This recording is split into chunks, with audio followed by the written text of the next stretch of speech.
down to dunk. And I'm down to dunk. I'm down to dunk. This is J-Dub, and I'm down to dunk. I'm Shea Gilgeous-Alexander, and I'm down to dunk. This is Lindy Waters, and I'm down to dunk. I'm Mike Muscala, and I'm down to dunk. This is Jay Will, and I'm down to dunk. This is Kenneth Williams, and I'm down to dunk. This is Lou Dort, and I'm down to dunk. We say this is Lou Dort, and I'm down to Dort. This is Lou Dort, and I'm down to Dort. Cracklin Oat Bran? Have you had Cracklin Oat Bran? No, No. Okay. but it's healthy. Are you a big oat brand guy? I'm a big Oat Bran guy. Okay. I think I would switch it with Fruity Pebbles. Okay, eat faster. Don't put as much in the bowl. Do you have a gallon of milk I can also take home? You don't have milk at home? One cinnamon toast. Okay. Crunch. Yeah. Cereal is great. Yeah.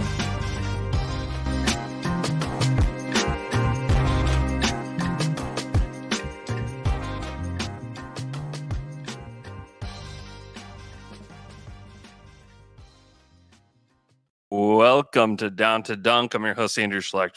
We're part of the Athletic Podcast Network. With me today for an unusual fry pod, I've got Jay. It's Jay. And Michele on the fry pod. Michele, what's up? Wow, it's such an honor to be here. I mean, it's amazing. Oh, man. Something else that's amazing is the All-Star voting returns that came in yesterday around noon Central Standard Time. Shea Gilgeous-Alexander with 911,000 votes, only 4,000 votes behind John Morant for third in the West Guards. Pretty interesting. I don't think the votes are going to get Shea in as a starter, which is okay. But it's hard to ignore that number, especially when he's like so much higher, like almost 700,000 votes more than Devin Booker. Like that surprised me pretty significantly.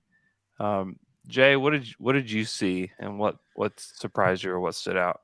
Yeah, I think that it's encouraging because, we have that kind of inferiority complex here in Oklahoma. And obviously we had Kevin Durant, Russell Westbrook, both guys that basically demanded attention nationally because of their play, because of the way they play.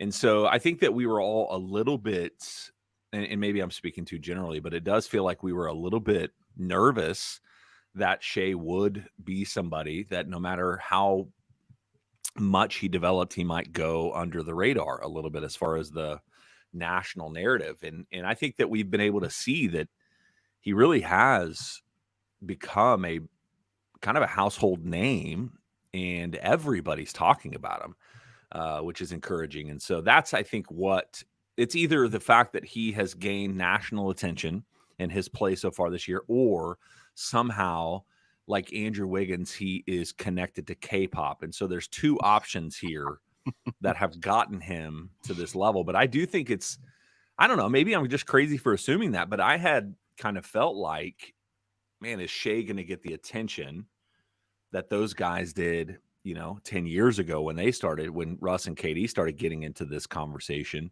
Just because we're a losing team. Like, we're intentionally not being good right now.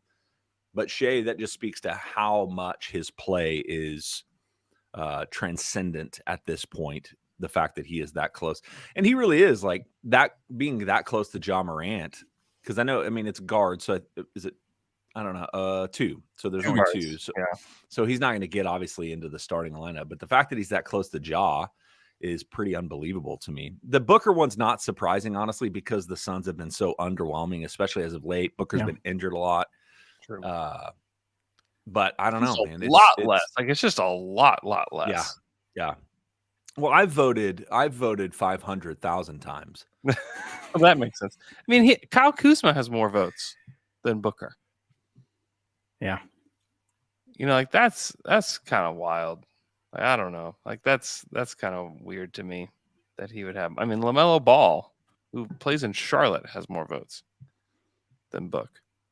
And hasn't played probably as many games. I bet they're similar as far as how many games they missed this year. Yeah, LaMelo has missed a ton of time. Yeah. So, what would you be like? I know we're not a Phoenix podcast, but when you think about why Booker's voting is so low, like what would be, is it the kind of the natural, I don't know, stink of the Suns organization at this point? Is it It he's just must not a be. superstar that makes people, he is a superstar, but not one that people think about? What is it? I don't think know. they I'm they kinda rose too perplexed. fast. They Say rose too like- fast.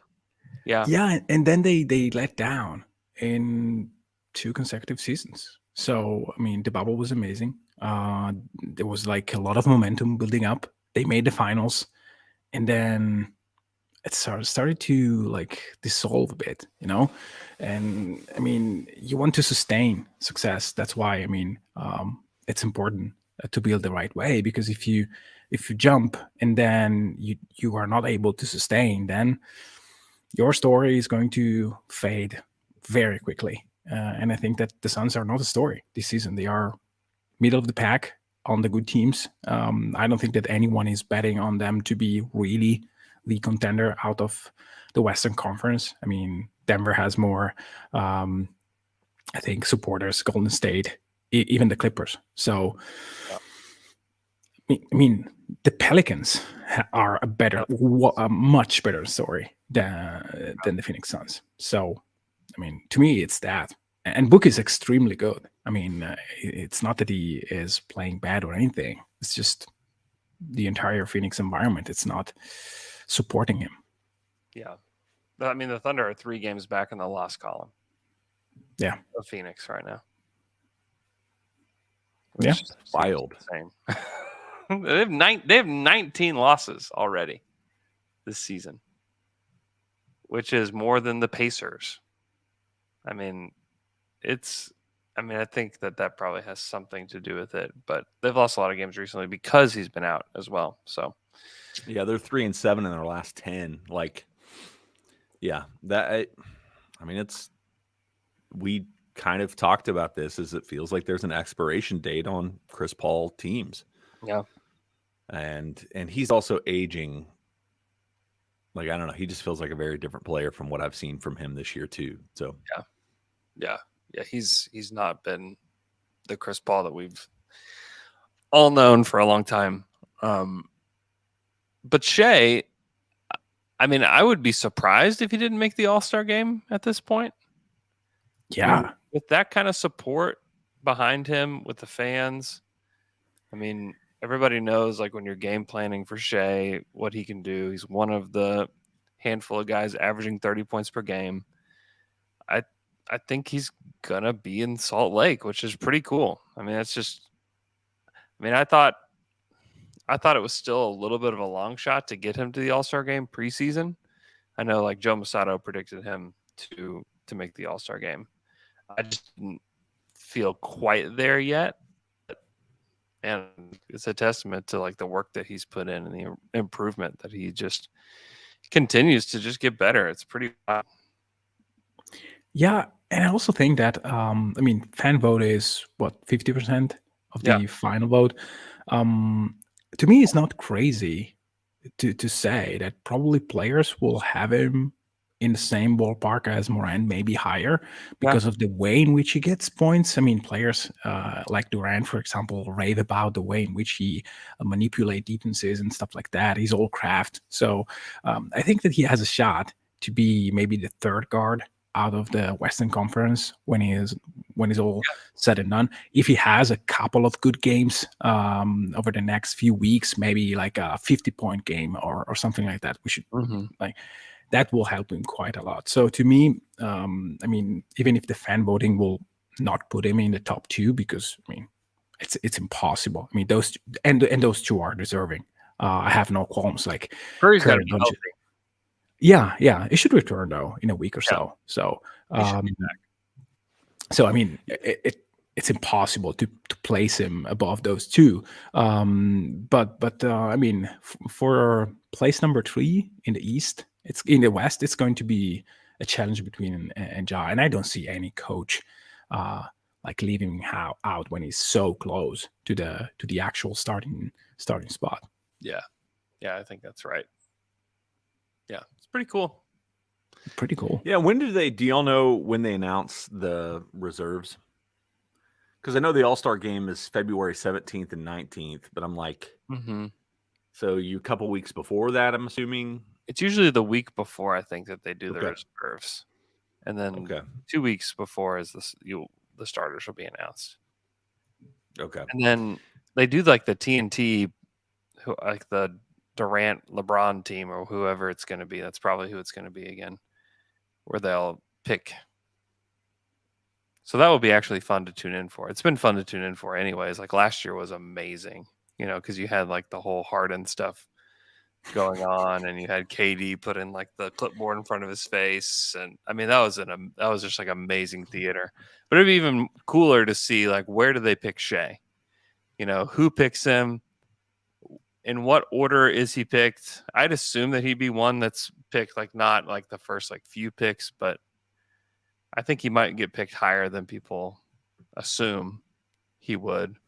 So I'd be shocked to see him be like one of the last guys picked. I think that he'll. No, without question. You also draft big guys last because they're boring. Yeah. Yeah, Shea's not boring. I bet it is KD that is picking him. And he will likely be the captain of the Eastern Conference team. So yeah. Wouldn't that be something? Yeah, it will be. It will be something. Kevin Durant picks Shea. Hopefully he just pronounces his name right. He's not Gilchrist or something. No, he's pronouncing Pokuševski's name right. So that's true. Yeah. He knows, man. I don't know about LeBron, but Kevin, yeah. Yeah, can you imagine LeBron going with Gilchrist on national TV? That would be something. To me, the craziest thing here is that Austin Reeves has more vote than Darius Garland. Like, what is this? Right. Like, yeah, that's the LA bump. Yeah, but Austin Reeves. Lakers bump, man. Austin Reeves is seriously, he's a huge fan favorite. They think they're scared of him leaving in free agency. Like Caruso or worse? Yeah, but didn't they do this exact same thing with Caruso a few years ago? Yeah. He's the Caruso replacement. So yeah, but let me ask you, votes than Garland. I want to switch. I want to switch gears just a little bit away from All Star, but it's still Shea related. So, Shea Gilgeous-Alexander out with a non-COVID illness in an absolute shellacking of the Boston Celtics. The Boston Celtics, who followed up that game by dominating the Mavericks last night, who were on a 7-game winning streak. Yeah. So just to say, like they're they're not the Magic. Yeah. Whom the next night with Shea Gilgeous-Alexander, the Thunder absolutely lay an egg. Yeah. I'm not really doing this correlation thing, but what are you saying this? No. I'm trying to think of so you get your best player back. How does this team, and I get it. I think there's that's a hard back-to-back flying across the country, earlier game the next day. Like it wasn't even 24 hours between. Now these are young dudes. Like it should be okay, but I can understand that there's some fatigue that maybe sets in a little bit. But how do they look so starkly different in those two games? Michele, I'd love to get your opinion on that. I think that one is a bit of fatigue. We have to say it's common when you have adrenaline pumping in up to maybe 5 a.m. The day after. I mean, they had a great win. I imagine that flight was full of adrenaline for everyone. You arrive in Orlando, you sleep very little, and then you go to an Orlando team that can play very well. And last night, or 2 nights ago, I think that they played a very aggressive game, especially defensively. I mean, Markelle Fultz was picking up Shea one-on-one and steal ball from him. So they prepared. They were ready. And Paolo made a few baskets that were really killing. But to me, the most important thing is that if you look at the Celtics, they don't have imposing physical presence. The only guy that was using physicality was Jaylen Brown. And if it's just one guy, you can probably get away, especially if you can play well when that guy is not on the court. They could play Kenrich against Horford, because Horford doesn't like to be a bully down there. Orlando used all the physicality they had and used it well from the beginning. Yeah. The rebounding department is such an important thing when you can gang rebound on most nights when you have comparable sides on the other side.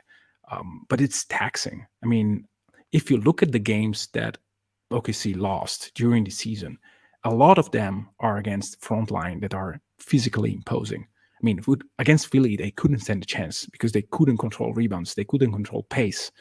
So I think that this is extremely, extremely important. And Orlando played into that quite a lot. And they played well. I mean, it's not that they lost against Orlando, against a team that was shooting the ball poorly. They shot, I think, 39% from 3 and 51 from 2. So Orlando played a really great game. And on top, they were more physical. Yeah. Yeah. And the Thunder were making that run in the fourth quarter and towards the end of the third and to start the fourth. And you're right. Paulo just hit some unbelievable backbreaking shots. And then, I think that. So I was excited whenever I saw the starting lineup, just full disclosure against the Celtics, except for the fact that I didn't notice that Shea was not in the starting lineup. I think as long as Poku's out, and I think why not just go as small as humanly possible? Like I loved the Kenrich Wiggins lineup for this team to start. And I know that some teams will punish you for that. I don't know. So whenever I saw Jay Will getting the minutes, which Jay Will's fine. Like he's fine. He's a rookie. He's figuring out what he's fine. He's not very good right now. Yes, that's maybe what I was meaning, but I was not going to be quite as mean. But he was decent against Boston. Yeah, it's not bad. Yeah, everybody played well against Boston. Like every single thing worked except for Darius Baisley against Boston. That's the truth. So Andrew, I was there too. I didn't know Andrew was there. We would have hugged in the hallway. Where were you or sitting? something. But I was a courtside. It's no big deal. It's fine. It's fine. No, I was in 223 or something like that. So middle section. It was awesome. It was a great game. We got to see a dude hit a half court shot for $20,000, which was awesome. But you could just feel amazing doing it. It was like, wow. He's one of those guys when you're watching him, because the way they do it, if you're unfamiliar, is not you, but anybody that watches, is they do free throws. So whoever wins the most free throws or makes the most free throws then gets to shoot the half court shot. And you're watching this guy, and let's just be real. He's not the most athletic looking dude in the universe, but you could see when he's shooting these free throws, you're like, he knows how to shoot the ball. Yeah. He made like 7 to the other guy's 3 or something. And that half court shot was like, oh, has he been training for this? Yeah. He's wearing a frontwards hat. It was perfect. Hey, I wear frontwards hats. No, but to shoot a basketball, you shoot wear a frontwards hat. No, you're right. If you're going to shoot the ball, you're going to turn it backwards, right? Seriously, depends on the lighting. Yeah. Maybe he was just afraid that the lights of the stadium could mess with his shot. He was just a baller. Like he just stepped up, he swished that thing, and then just like, yeah. I mean, $20K, nothing. No, it's fun to watch. It's fun to watch the players' reactions. Yeah, because obviously, like, they're probably at least out of the corner of their eyes, especially the guys that aren't on the floor at that time, like Chet, Poku, Mike, where I could tell they were watching it. Yeah, and when he hit it, you could, because the crowd goes banana, like the loudest, maybe not that game, but in some games it's the loudest they would be for the entire game. Mm-hmm. But you could see them all kind of like peering over to kind of see what happens, smiles on a few of their faces. Like, I don't know. It was a fun night. Yeah. It was an unbelievable night. By the way, the most unbelievable moment, I mean, it's just a stupid thing, but allow me to say it. I was listening to the Celtics telecast, as always. I mean, I really try to listen to Scal because I think he's so funny. Yes. There was not the regular guy there. It was another guy that I don't recall the name. I apologize to him. And he was basically asking, Skal, Boston is playing really well right now in these last few minutes of the game. I know that they are down 30, but can you really translate this and transport this to the next game? He was saying, no. I mean, no. He just said, like, yeah, I mean, you can say, wow, I'm playing good, but I'm down 30. Bro, he was not having it. It was laughing so hard. He was trying to be so positive. And Scott said, no. Like, No, it will not carry over. You don't want this to carry over. No, you don't want the stink of this game to carry over. Yeah. The Orlando game too. Orlando hadn't played since Friday. So like they had like a crazy long rest period where they're at home. I mean, they had all the energy. They're also like a man down because of the suspensions. And there's something like psychologically, I think, that happens with NBA teams when they know that they have guys down. It happened against Boston with the Thunder. Is like you just, all right, like let's step, like you just take it up another notch. And then I felt like when Shea came back, not only were they fatigued, but like, oh, Shea's back. It felt like they all took themselves down a notch because like the physicality that they played with against Boston, just like the constant pressure that they were putting offensively and defensively on the Celtics, like they just didn't let up. And that did not happen against Orlando for, I think, a variety of reasons. But can I say something about the way in which they played? Yeah. To begin with, it was awesome. It was Shea moving around. Everybody was moving around like they did with the Celtics. Mm-hmm. And I think that this is the way in which Dagnall wants them to play, even when Shea's on the court. Mm-hmm. I know that it's easy to give the ball to Shea, surround him with shooters, and that works. I mean, if you have Isaiah Joe, if you have Lindy Waters, if you have shooters all around, it works. But it's so much different when they play that way, when Shea's active in moving, screening, moving away from the ball, getting it back. And they can play this way, even when he's on the court. And he can be the finishing touch to that unit anyway. I just want to see that more. And I think that they are starting to get into the groove of that, even with Shea on the court, which is extremely important because Chet will elevate this quite a lot. Yep. And so to see that they are starting to shift towards that, even when Shea on the court, it's a welcome sign. It doesn't last because at some point when Shea sees the deficit going up, he tends to say, okay, let me get to my bread and butter. And it works. Mm-hmm. But I think that when they play that way, they are much more dangerous. Yeah, and you can see Shea also developing, like, who are the guys he trusts, which is something we always saw with Russ, is like, who will he pass the ball to and who won't he pass the ball to? But Isaiah Joe is clearly the guy that Shea probably trusts the most.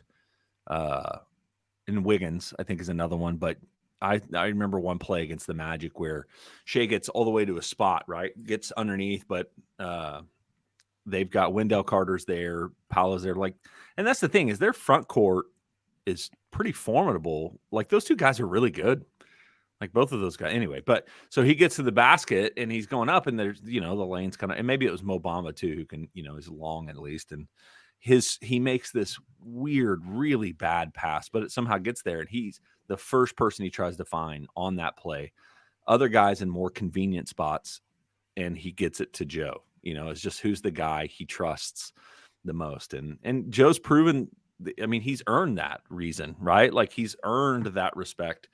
He's the guy I probably trust the most now shooting the ball. His game against Boston was absolutely incredible. I do think, and I know y'all alluded to this on Wednesdays, it's hard for me to see Joe not a part of this future squad in some sense. How many minutes he gets down the line, I don't know, but he brings a skill set that you clearly have lacked as a team for ever. Yeah. Yeah, 45% shooter that has actual mobility on his hips. This has never been done in OKC. Maybe Kmart was the closest thing. Yeah. With a different skill set, of course. Couldn't dunk like Isaiah did the other night.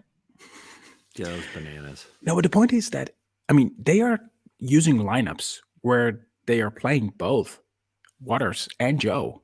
I mean, Yeah. that's why I think, okay, if you get another shooter, then Joe will still have his place, and he's not terribly bad defensively. I mean, of course, he's not the guy that you put on Luka, but they even switch him on guys like Tatum and Brown without having too much fear. Like, I think there. I mean, I don't want to say that he is a long-term starter or anything, because I think that it's not that level.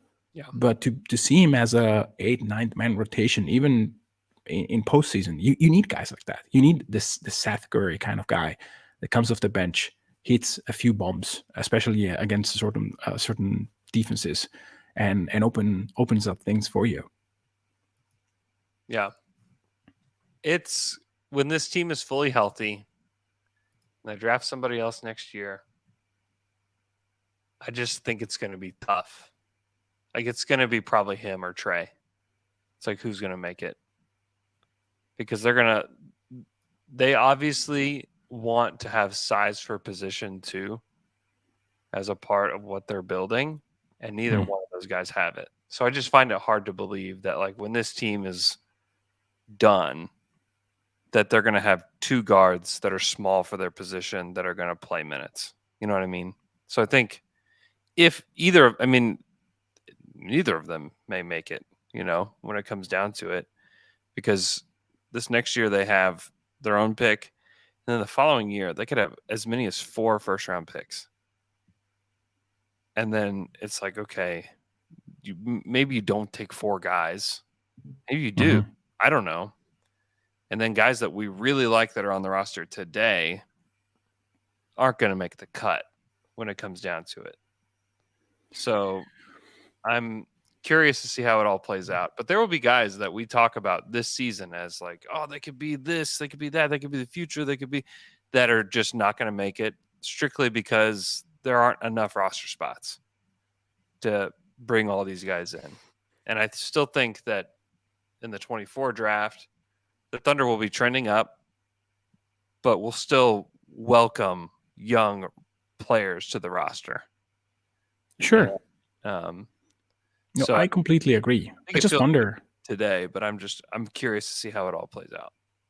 I just wonder if in the current roster, I would just play smaller and try to play a guy like Joe compared to playing guys like Jerry, J. Will. Like just play with Chet, play smaller. Don't play Muscala, play Poku, and you're already like 3 guys down. And then there's Baisley. Like, so that's why I don't know if it's going to be in 7 years, but for the next 2-3, he's cheap. Yeah, certainly for next year. Crazy good. Like 46% from 3. It's insane. Yeah. It feels like you it's make going room for a guy. You make room for a guy like that. Yeah. Just for 10 minutes. I agree. 15. Andrew's he just wants theoretical guys with draft picks. It's just what he does. That's right. That's what I do. Speaking of that, kind of, John Hollinger put out a sophomore ranking. He put out tiers. And so I thought we could go through that and get your guys' opinion. There's a couple of Thunder players that make appearances in this article. So he has 6 tiers. The first tier is the underwhelming top 4, which is Scotty Barnes, Evan Mobley, Jalen Green, Cade Cunningham. When I was reading it at first glance, I was like, okay, if Giddey's not a part of that group, like, I can stomach that. That's fine. Although, no, you could argue that Giddey has been better than Barnes and even Jalen Green, who has shot so poorly this year and plays 0 defense. But whatever. I'm okay with that. Let's go to the next group. Trending up. He's got to be in this group, right? Like Josh Giddey, he's played great. He shot the ball efficiently for him. He has rebounded like a maniac. His passing is still elite. And defensively, there's some stuff to be desired, but he's playing a more physical brand of defense than he did last year. Like he's getting better. He's got to be trending up, right? Let's look at the list. Franz Wagner. One, Franz Wagner should be in the first group. Like, don't do that. Like, this is weird. Number 2. And either number 1 or number 2. Yes. Franz Wagner. I mean, Franz has been the best player in this there. class. Like, he's been the best player in this class. Full stop. The end. Evan Mobley's great defender, but Evan doesn't bring a ton as an offensive player. So, like, give me what Franz Wagner brings on the offensive end. Plus, like, he's not a bad defender either. Franz Wagner in the second group. Weird. Alperen Şengün, who, if you're paying attention, their rookie big man got so mad at Şengün. So mad at Şengün. Jabari Smith Jr. yelling at the bench, take his blank out because he's not playing defense. It was like 3 possessions in a row where the defense, not only is he disengaged defensively, he's bad. Like, he's just bad. And but he's getting better, Andrew. You're not paying attention. From 0 to 0.1 is actual improvement. Yeah. On a scale from 0 to 10. Yeah. No, he stinks. He's terrible. He's a horrible defender. And as a big man, you just can't be this bad. You can't be this bad as a big and play as a starter. Oh, okay. I mean, he's Enes Kanter part 2 is what Şengün is heading toward. Anyways, trending up. I think, okay, fine. He's been a Şengün guy since the beginning. He had Şengün ranked really high in his mock draft before okay, fine. He's played pretty well offensively. Still can't shoot, but like whatever. You go Trey Murphy. Okay, all right, fine. Like, yeah, he's been good. That's good. He's a role player for the Pelicans. The Pelicans are really good. He's shooting the ball really well. His defense has gotten better. Yeah, okay, whatever. You get to name number 4, Santi Aldama. Oh my gosh. Like, can we be more smart guy NBA right now? Like, can we be more smart guy? Like, Santi's been good. Yes, I admit it. He's been good. It's been fun to watch for Memphis. He's big. He makes really cool passes. He does all kinds of cool stuff. But trending up, okay, let's see. Wait, the list is over? That's it? For trending up? No one else is trending up. Oh my gosh, what's the next group called? Group 3 is called Treading Water. Treading Water? First name of the group. Oh, it's Josh Giddey, Treading Water. Okay. Yeah. Well, and the challenge is the way Hollinger, which he's like maybe the most brilliant mind in the history of NBA writers, and so it's hard to like throw shots at him. He's obviously a Şengün guy and not apparently a Giddey guy. But the way he writes the way he writes about Giddey, it's like there's nothing treading water about the way he writes about Giddey.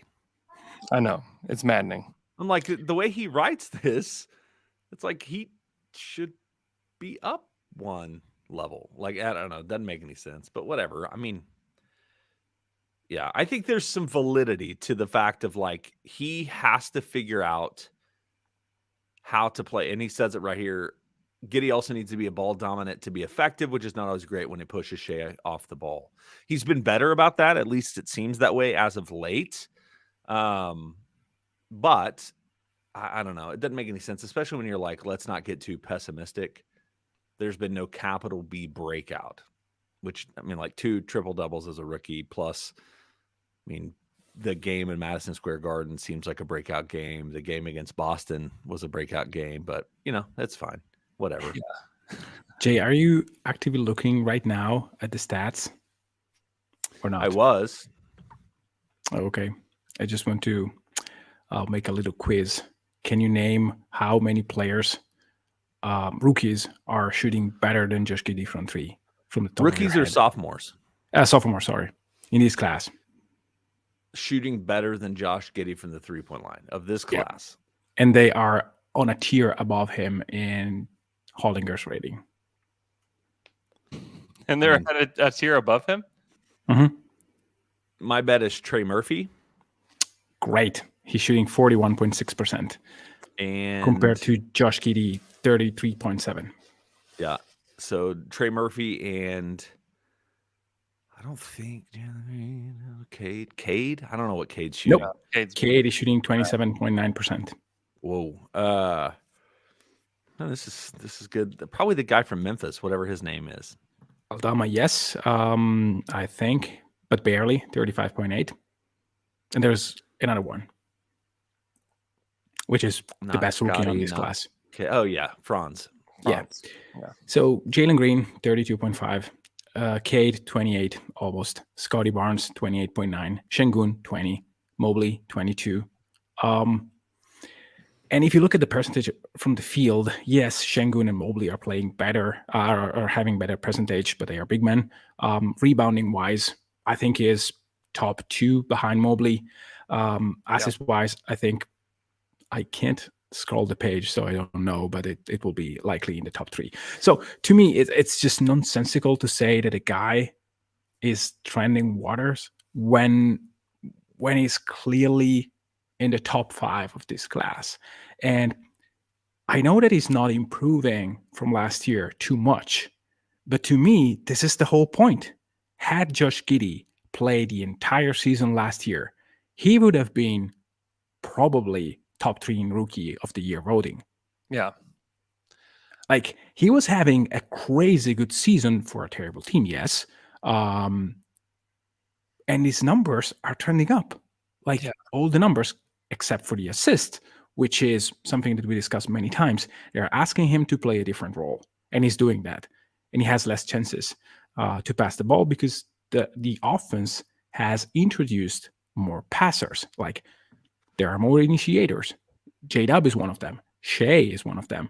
So, I mean, Trey Mann and Lou Dort are initiating offense for the Thunder. And he also wrote that like he needs to have the ball to be that's just not true. Like, he's proven over the course of the last like 20 games that he doesn't have to have the ball, and that a part of his like assists going down is him working within the system of what Mark Daigneault wants to do, and him being willing to do that as a guy who's picked 6 in the draft, who thinks of himself as a point guard, but has made himself really kind of a like ultimate connector piece for this Thunder team, and rebounds like crazy. And the shooting improvement is real. It's not like that is a giant jump.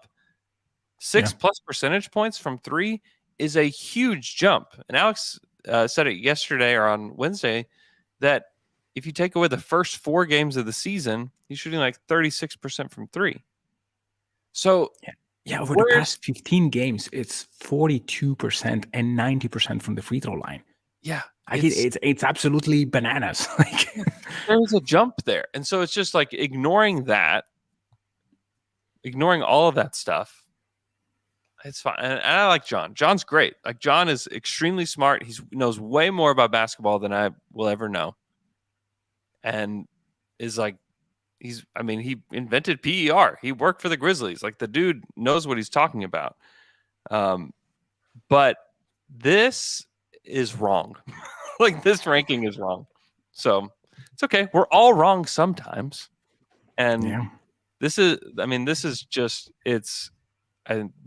wrong. To say he's treading water is wrong. To put him and Kuminga, think about the season that Jonathan Kuminga has had, where he's hurt now, but he's played well recently, like within the last 10 games, but was in and out of like getting DNPs, the first part of the season when they were healthy.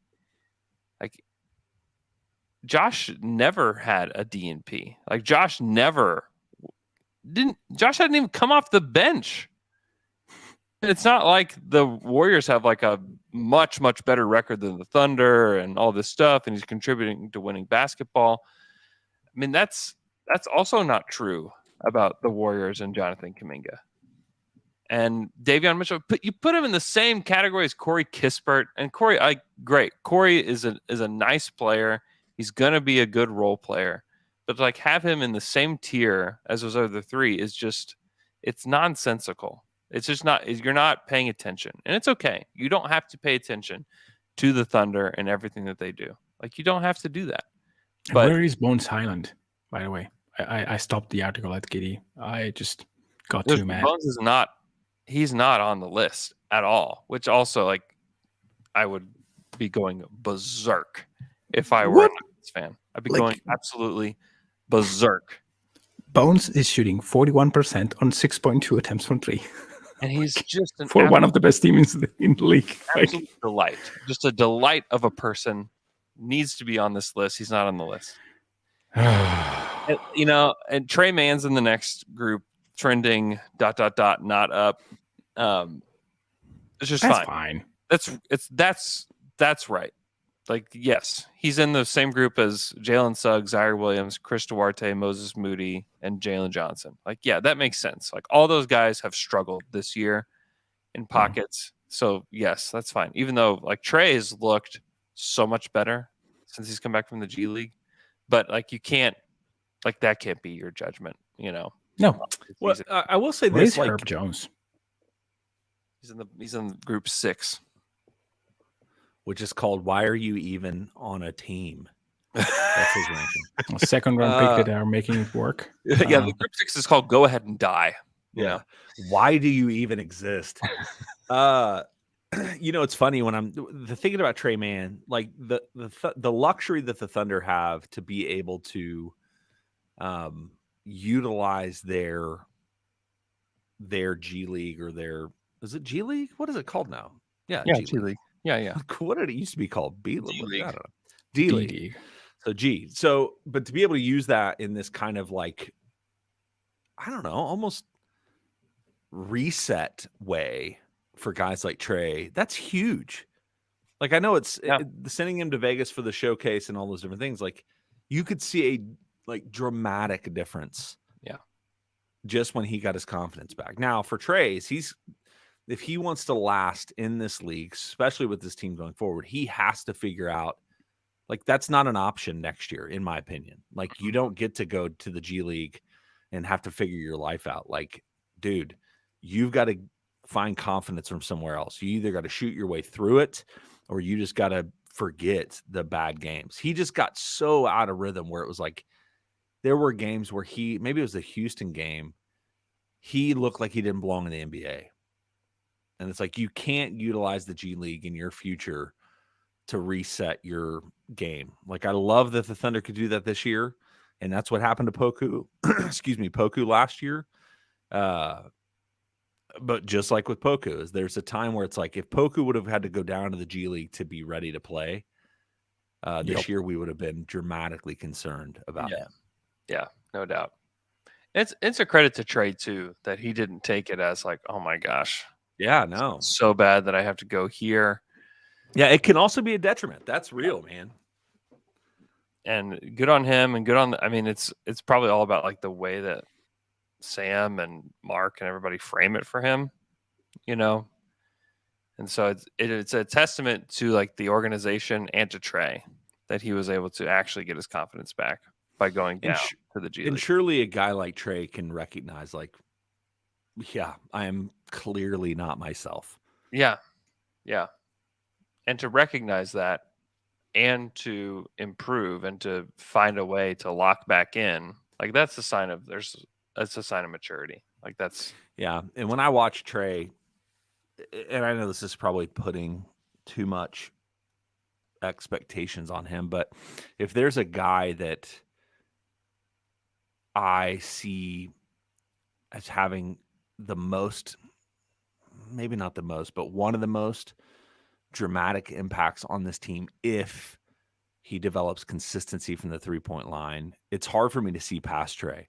Yeah. His ability to get the shot he wants when he wants it. I mean, on the team, there's maybe nobody but Shea that can do it. And even on step backs, Trey's, I mean, he's elite at that level. Now he doesn't finish. So he's the guy, like, so when I'm watching the Magic game and I'm like, man, it's the offense just got in this like slog, and Trey comes out. I'm like, where Trey has the potential, maybe more than anybody else on the team, is to be the guy that comes in as the spark plug and changes the dynamic of a game. Now, he has to get consistent. He has to start shooting. Like, he should be shooting on high volume 38 to 40% at minimum. Yeah. And he's so far away from that. But he could be, because he has that ability to dominate the ball in the game in a way that can get the shot he wants. Like, he's the guy that I think could be an X factor for the future of this franchise, but he has to develop. And it's really challenging to see and believe that that's going to be his path. But he shows flashes that you're like, oh my gosh, if you can figure out how to be consistently that, you're a game changer for this team. So I think that you said it perfectly. And I want to add just that he needs to diversify a little bit more the way in which he impacts the game offensively, because for every pull-up three that he takes, there could be a spot-up three or something like this that the offense can create for him, and this will help him having better results. I think that the games in which he's balanced in this, he takes as many spot-ups compared to the ones that he takes off the dribble, are the best games. He needs to be a complete offensive player. And I mean, in the Orlando game, had that jumper went in against Terrence Ross, I mean, that was a moment. Yeah. Ross was just going bananas. Like, it was just, okay, I'm out. And he just missed the jumper. And he's not missing badly. I mean, if you look at the misses that he has, are just in and out all the time. So I just think that he has to do it at a certain point, but I would not let it go soon, because there is talent there. And against certain kind of defense, you can argue it, though. There is nobody that can really keep up with him. Like, he can just take a switch and pull up against anybody from anywhere, and that is a skill that you need to take into consideration and try to develop as much as you can. But yeah, it has to go in. It can go in at this percentage. Yeah, I think that's totally right. Okay. Shout out to John Hollinger. Go read his piece at theathletic.com/down-to-dunk. Get it for $1 a month for 6 months. Seriously, shout out to John. I like John. Terrible ranking for Giddey, but we all make mistakes. It's just the nature of life. Okay, we're gonna take a quick break. When we come back, we're gonna take some Twitter questions. And we're back. After that quick break, it's time for some Twitter questions. Twitter questions. You've got questions and you ask them on Twitter. Now we answer them for you. This is Twitter questions. Now let's get down to it. Our first Twitter question comes from the Slim Shady. As the team gets closer to go time, could the type of player that Presti looks for change? Do you think that he could switch to drafting an elite shooter like Grady Dick? Now that we have several high ceiling, multi-skilled project guys who have fewer needs to fill. Michele, what are your thoughts? Part of me wants to say yes to this, especially if the alternatives are guys where the skill set overlaps a bit too much with what you already have. I think that shooting is clearly something that the front office is valuing a lot, because there is potential of shooting in almost every prospect that the OKC takes. If you don't look at Giddey, which didn't have potential back then. I think that having guys that can impact the game in multiple ways is something that will be always important. It doesn't have to be necessarily being a pass-first guy. I don't think that passing is the only way in which you can impact the game and make decisions. But you need to have skills. You need to be able to process the game at a certain level. I think that I would look for, yes, shooting, but also physicality, brute force. You need a guy that impacts the game with force, especially on the wing / center, especially if you can play 2 roles, it would be better. Yeah. Like if you can find a guy that is, again, a disruptor and able to play a certain brand of basketball, then I mean that's the goal to me. Yeah, I don't know what to think about this, man. I think that we are clearly seeing, and Michele, it's exactly what you said. Is that you're seeing that Presti's, you can't really evaluate Presti's current draft strategy on the past draft strategy. He's looking for different guys. Everybody can do everything. I think you're right about getting something different, and that's what I'm wondering. Having just one pick this draft, like I think if you could have your druthers, you would rather have the 4 in 2023 and the 1 in 2024. That's pretty simple to say. Yeah, it'd be tight to have Houston's if it goes to 4 in this draft, versus next year or 5, whatever it's protected, top 3 or top 4. But I'm like, it will be interesting to see, do you start taking gap guys that fill a need that's there? Like, are you looking for your power forward of this next, somebody that can bring some of that, what JRE is on another level kind of thing? Or I'm more probably in the place where I want shooting just because I'm so nervous about the way the team was, that it makes me nervous about what it will be again. Because if shooting's a deficiency in this league today, you're just going to not ever achieve your possibility, especially looking at how good Shea and Giddey will be if they're surrounded by good shooting in almost every other position. So it is hard. Like, I do like the idea of a guy like Grady Dick, but Jason Stewart in the comments, he's a KU fan, and he says he's watched quite a few of the games, and he'd be surprised because of Grady's inefficiency or lack of ability on the defensive end, which makes sense. I think we've always watched those Duncan Robinson kind of guys and be like, man, if the Thunder could have that. But I don't know if a guy that doesn't play defense gets to play with Mark. He's not as bad as Duncan. I don't defensively, know. I have you no mean? idea. Yeah. He's a better playmaker than Duncan Robinson is too. I don't know. I don't know how the Thunder see him. He's not a stopper by any stretch of the imagination, but I think he could be passable. And he's big, for He is big. 6'7". Yeah. He's got really good size. Michele and I are talking about him on the Dream Team Draft Show tomorrow. And you can tell who made his homework and who didn't up to now. So I don't know. I actually kind of like him more than I thought. More than I thought I would, because he's also somebody that if you have the 6th pick, you're not taking him at 6. yeah, Because there's a lot of other guys, in particular Anthony Black, who is what the Thunder have been after for the last several years. But listen, here's the reason why I don't think that you change. Jay, are you okay?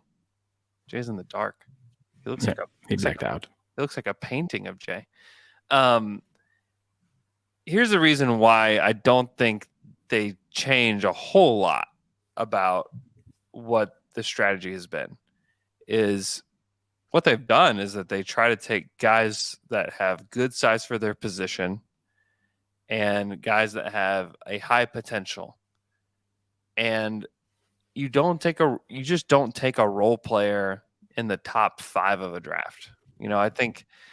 That's why the Thunder didn't take Jabari Smith Jr. in the last draft, is that he's not a decision maker. He's not a ball handler. And you look at every star, look at almost everybody that got all-star votes aside from Lakers and Warriors and Nets guys. Everybody else is a ball handler and a decision maker. Yeah. And that's what, we're looking for. You look up and down, even in the front court. Look at all the front court guys in the Western Conference. LeBron, Jokic, Anthony Davis, Zion Williamson, Paul George, even Larry Markkinen, Draymond Green, Kawhi Leonard. Like, those are the big guys. Those are the bigs for the All-Star team. Like, all ball handlers, decision makers. Like, even Draymond Green. Like, Draymond is not a shooter, but what is he? He's a decision maker. Yeah. He makes an offense churn. Like, those are the guys. Like, even the East All-Stars outside of Nick Claxton. It's KD, Giannis, Joel Embiid, Jason Tatum, Jimmy Butler, Pascal Siakam. What do all those guys have in common? Ball handlers, decision makers. All of them. And those are the big guys. Yep. It's not role players. And if you're trying to find somebody in the draft that's going to make one of those teams one day, if you're drafting somebody in the top 10, your hope is, man, I hope they can be an all-star one of these days. It's not just a Duncan Robinson type of guy. It's not just a shooter. Like, those guys don't make the all-star team. Like, the last guy that made the all-star team that was, I guess, Kyle Korver. Yeah, you can say that the best version of that is Clay, but even Clay has developed some insane ball skills. Yeah, and he's a great defender. Like, Clay is a multi-skilled player. He's not just a shooter. He's also on the greatest team in the last 20 years. Yeah, he also has had the ride of his life playing with Steph Curry, who has made his life so easy. Yeah, but he is I would say absolutely. We know that. Completely agree. Yeah. And you don't know what Clay is. You don't. It's hard. This is the what if, but it's like, what is Clay if the Thunder did trade for him, which that's not a good one, or if he goes to the Wizards, or he goes to the Kevin Love trade happens. The Wolves. Yeah, he goes to the Wolves. Yeah, he's not. Clay Thompson, he doesn't make the Hall of Fame. He's not the guy that we think of. Maybe, I don't know. Yes, I mean, he's a good player, but like, to make the Hall of Fame, you have to win. And if you're on the Wolves, you don't win. Maybe he has a Kevin Martin-like career, where he's a great two guard that can average 20, 25.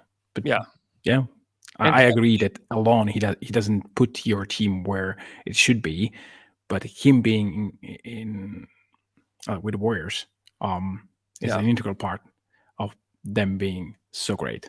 Mm-hmm. And that's why you look at guys like, I mean, Scoot and Wembanyama are like on a tier of their own. It's fine. Yeah. Like, this is why, like, the Thompson twins are getting so much attention. Like, they can't shoot a lick, but they both are ball handlers, decision makers. You know, this is why Anthony Black is getting a lot of attention, is because he's a ball handler and decision maker. You know, this is why, like, the Thunder should not take Cason Wallace, you know, who's like a short, can make a decision here and there, but he's not like high level. Brandon Miller. Let's try to incept something about Brandon Miller. Yeah, Brandon Miller's interesting. Can really shoot it. Don't know if he's a ball handler, decision maker. He's got a little bit of juice. He's not hopeless. No, he's not hopeless. He knows what to do. He attacks. He's just not physical. Yeah. Anyways, this is a great time to just Dream Team Draft Show. If you're not subscribing, you're missing out on the best localized draft coverage across the entire market. Right. I'm glad that you said localized. I was going to say localized. I was going to say, after you said, if you're looking for Oklahoma City Thunder draft takes, there is nowhere to go better than Dream Team. There you go. Okay, this is from Winskill 1969. How is choosing dumb feeling at this point in the season, Jay? Wrong person. So I just physically cannot choose dumb because this team has not allowed me to do so. Yeah. When you score 150 points, and I know Boston didn't, blah, blah, blah, blah, blah, all those different things. It's still 150 points in an NBA game where everybody looked like they were incredible except for Baisley. So when you're watching this game, it makes the Thunder have lost to the Pistons, the Rockets, the Hornets, and the Magic. They shouldn't lose those games. So it's hard to choose dumb whenever you're like, you see the top end of this team. And you all have nailed it all season long, where it's like you can game by game determine your excitement level for one direction or the other. It's like Magic game, awesome. Look at this, man. Because those 4 games I just talked about, they're going to come in real handy when it comes to us being the 4-3 or 2, in the reverse standings. Mm-hmm. And then you're like, well, they beat Boston. Maybe this is the team. Maybe we get 1 or 2 peripheral pieces, and here we go. We're going to be in the playoffs next year. It's like, it's the most, and I don't use this term, like I'm not trying to use this term and belittle it because it's a real thing, but it does feel like almost that bipolar, like you can process every other game. Once again, not making little of a genuine mental health thing, but it's how it feels watching this team. So I can't choose dumb, because every other game I'm elated and then completely frustrated. I don't have the ability to watch that Magic game or the ugliest game of the year, in my opinion, which is second. Rockets number 1. That Sixers game was uglier than the which I get it. It's the Sixers, but on New Year's Eve, it's like I can't. There's no juice. There's nothing to them. I didn't do anything on New Year's Eve, and I would rather have done nothing than go to that game, because it was the Thunder didn't even show up. Yeah, it was rough. So it's like when you watch that, you're like, it's impossible for me to not be frustrated. And then I have to shift my perspective. Okay, well, they're still going to get a top 5 draft pick, which would be really what you want to do anyway. Speaking of, I did Tankathon twice. Yeah. And they got the 3rd pick 2 different times, back to back. That'd be great. So I'm in Thompson. Let's go. That'd be great.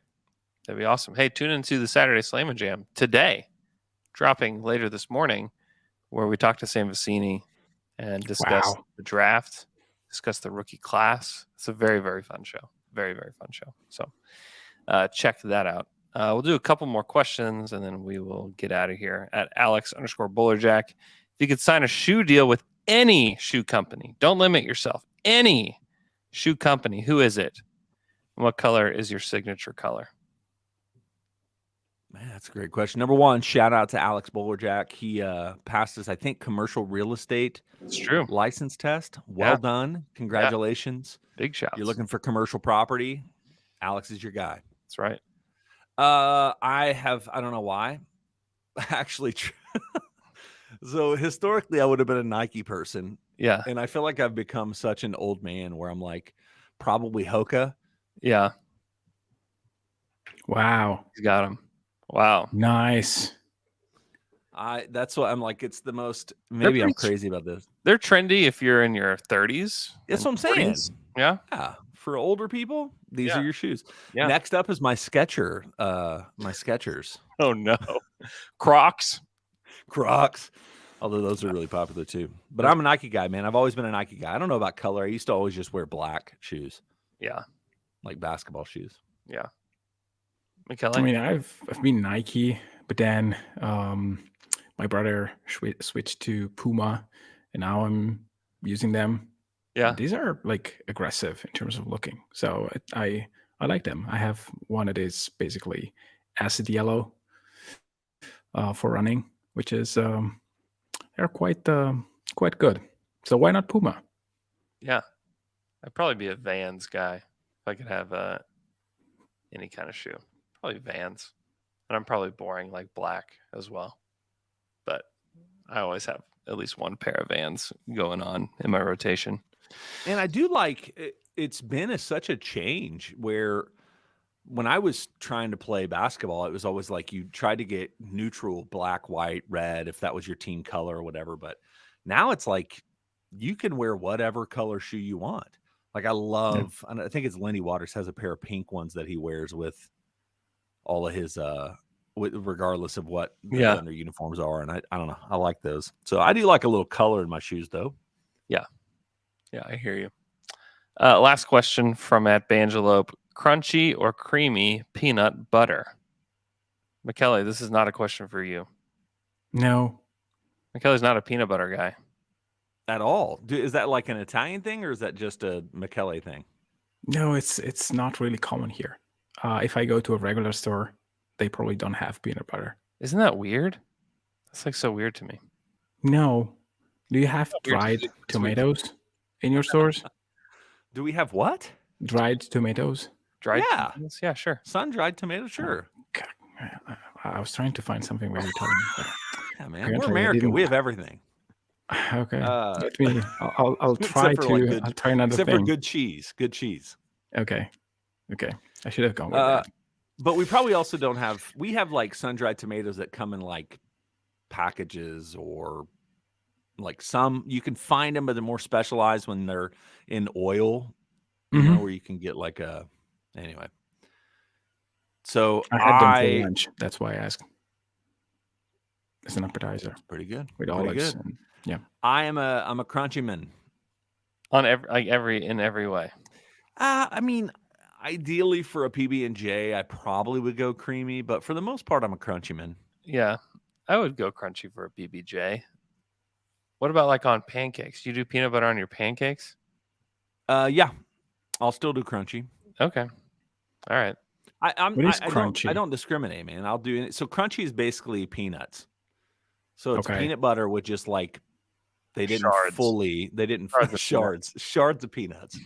Okay. That's how they advertise it. Shards.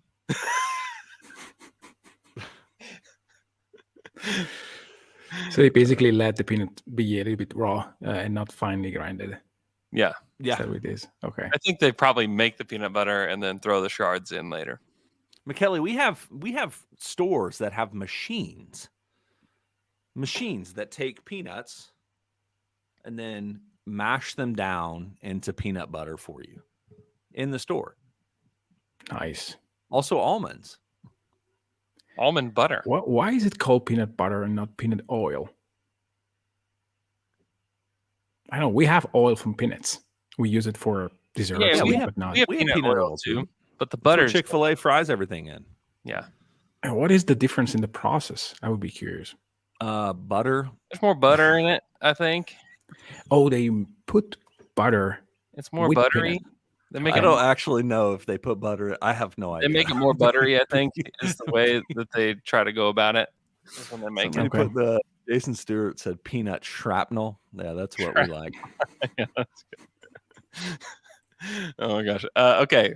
Thanks so much for listening. Enjoy your weekend. Thunder play the Wizards tonight. I have zero predictions for that game because I have no idea how that's going to go. The Wizards have been unpredictable. The Thunder have been unpredictable. I have no clue. All I know is that I will see Josh Robbins in person tonight, which will be an absolute delight. Oh, glorious. Yeah. That's awesome. Can y'all do something live for me, please? We might have to. We might have to do something live. Gosh, that makes me want to try to go to the game. Yeah. You should come meet the Josh Robbins tonight. Thanks so much for joining. We will talk to you guys again on Monday.